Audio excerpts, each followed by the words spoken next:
القمر پارہ نمبر 27 آیہ کریمہ نمبر 18، 19، 20، 21 اور 22۔ نحمدہ ونصلی ونسلم علی رسولہ الکریم، اما بعد فاعوذ باللہ من الشیطان الرجیم، بسم اللہ الرحمن الرحیم۔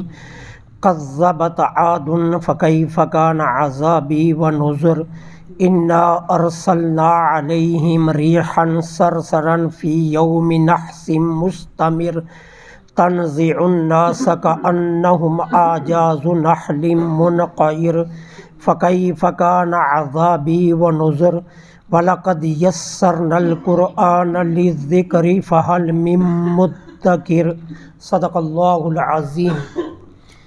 کذبت تکذیب کی، عاد نے، فکیف پس کیسا، کانا تھا، عذابی میرا عذاب، ونذر اور ڈرانا، انا بے شک، ارسلنا ہم نے بھیجی، علیہم ان پر، ریحاً آندھی، صرصراً تند و تیز، فی یوم نحس منحوس دن میں، مستمر مسلسل چلنے والی، تنزع الناس وہ انہیں اٹھا اٹھا کر مار رہی تھی، کأنہم گویا کہ، اعجازو یہ تنے ہیں، نخل منقعر کھجور کے جڑ سے کٹے ہوئے، فکیف پس کیسا، کانا تھا، عذابی میرا عذاب، ونذر اور ڈرانا،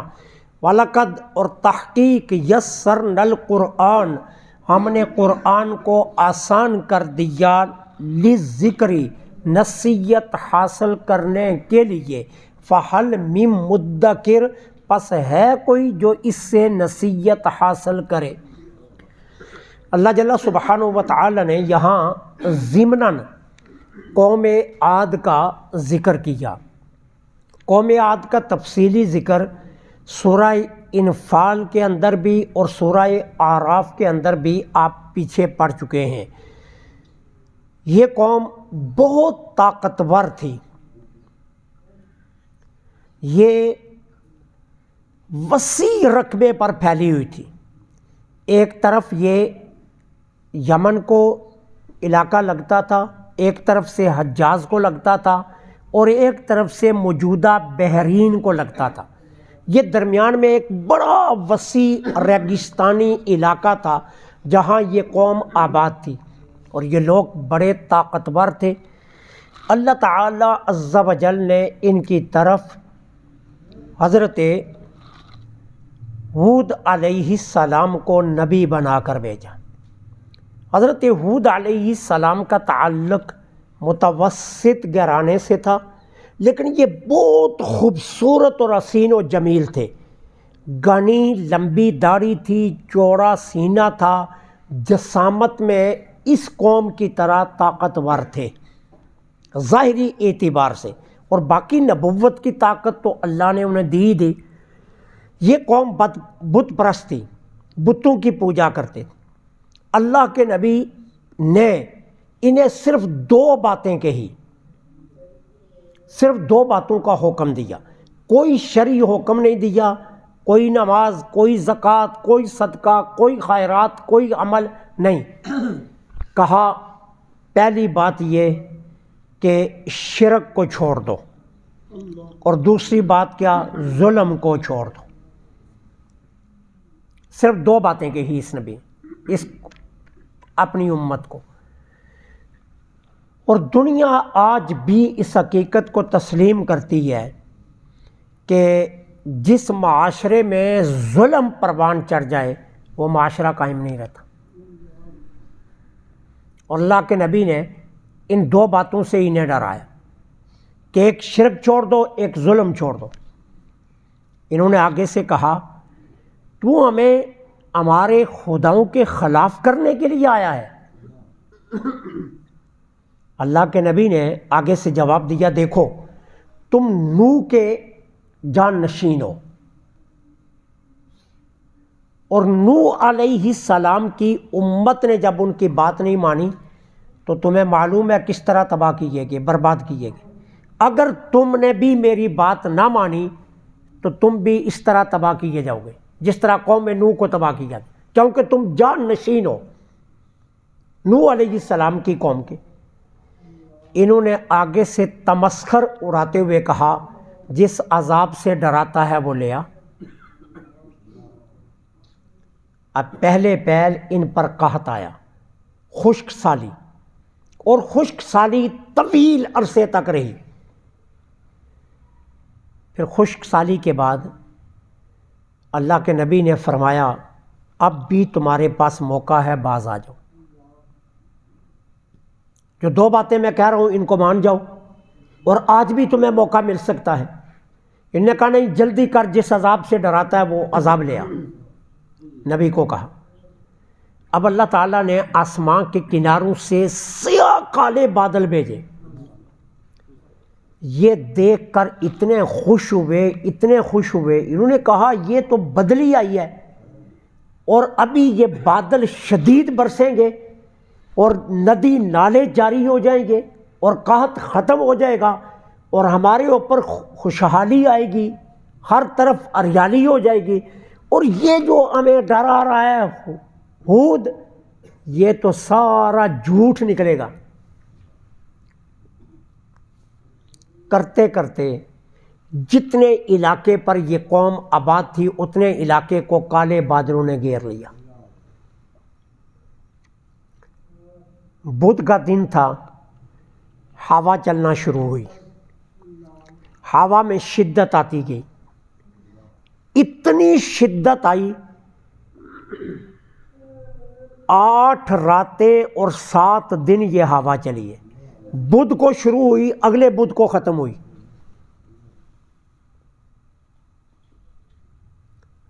اتنی شدت کی ہوا چلی کہ تنکے، درخت، انسان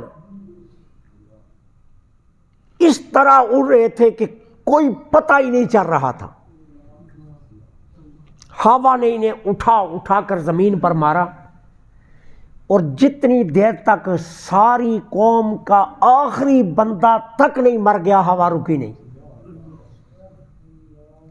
اور جہاں یہ ہوا چل رہی ہے وہیں حضرت ہود بھی بیٹھے ہیں، وہیں ان کے ماننے والے بیٹھے، انہیں پتہ ہی کوئی نہیں کہ ہوا چل رہی ہے، اندر ہی بیٹھے ہوئے ہیں،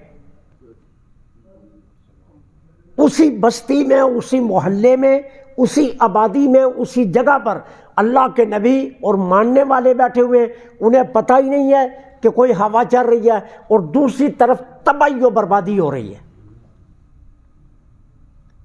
آخری منکر تک ہوا چلی، اور بدھ کی رات کو شروع ہوئی، آج جو رات ہے بدھ کی رات کو شروع ہوئی اور اگلے بدھ کی شام تک چلی، اور ہر چیز کو ملیا میٹ کر کے رکھ دیا۔ اللہ تعالیٰ فرماتا ہے کذبت عاد، قوم عاد نے تکذیب کی، فکیف کان عذابی و نذر، پھر بتاؤ کیسا تھا میرا عذاب اور ڈرانا۔ پتہ چلا نا؟ اب اللہ تعالیٰ نے یہاں، اللہ نے تو نہیں ڈرایا تھا، ڈرایا تو نبی نے تھا، لیکن نبی کے ڈرانے کو اللہ نے اپنا ڈرانا کہا، کیونکہ نبی جو کہہ رہا تھا وہ اللہ کے حکم سے کہہ رہا تھا، تو اس نے کہا کیسا تھا میرا عذاب اور ڈرانا۔ انا ارسلنا علیہم ریحا، ہم نے ان پر بھیجی ہوا، سر تند و تیز، کیسی؟ فی یوم نحس، منحوس دن میں۔ اب منحوس دن کا مطلب یہ نہیں ہے کہ بدھ کا دن منحوس ہے، اب ہوا تو 7 دن مسلسل چلی تو پھر تو 7 کے 7 دن منحوس ہو گئے۔ مطلب یہ ہے کہ ان کے لیے جو منحوس دن ثابت ہوا، ان کے لیے یہ دن منحوس ثابت ہوا، کیونکہ بربادی کا پیغام لے کر آیا۔ تو اس لیے کہا مستمر، کہتے ہیں مسلسل چلنے والی کو، ایک سپیڈ سے مسلسل چلی اور کوئی فرق نہیں آیا، یہاں تک کہ اس سب کو برباد کر کے رکھ دیا۔ تنزع الناس، اٹھا کر لوگوں کو مار رہی تھی، آندھی اوپر لے جاتی، پھر زمین پر پٹک کر مارتی، اور ٹکڑے ٹکڑے ہو رہے تھے۔ تنزع الناس کا مطلب یہ ہوتا ہے اٹھا اٹھا کر مارنا. کأنہم ایسے تھے گویا کہ اعجاز نخل، یہ جڑ سے کٹے ہوئے تنے ہیں کھجور کے. جس طرح کھجور کا درخت سے کوئی تنا کٹ جائے تو وہ ایسے ریگستان میں اڑتا پھرتا ہے، اس طرح یہ اڑ پھر رہے تھے. اب اللہ فرماتا ہے فَكَيْفَ كَانَ عَذَابِي وَنُذُرِ. اب پتہ چلا نا کیسا تھا میرا عذاب اور ڈرانا. لگا پتہ جس کا مذاق اڑا رہے تھے تم، جس کا تمسخر اڑا رہے تھے، اب لگا پتہ کہ وہ ہمارا عذاب اور ہمارا ڈرانا وہ کیسا تھا.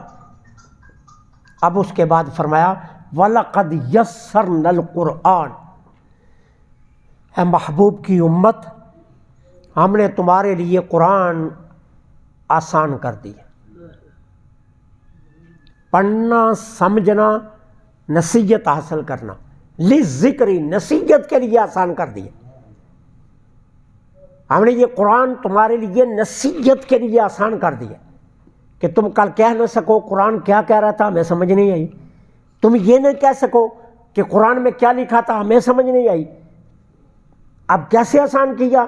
ایک تو اس کا حفظ کرنا آسان کر دیا، ایک اس کی زبان میں مٹھاس رکھ دے، ایک اس کے سمجھنے میں کشش رکھ دے، اور ایک اس کے لیے سمجھانے کے لیے اپنے محبوب کا علم امت کے انبیاء سے اللہ نے محبوب کا علم امت کے علماء کو دے دیا، اور علماء نے تمہیں سمجھا دیا قرآن کیا کہہ رہا ہے.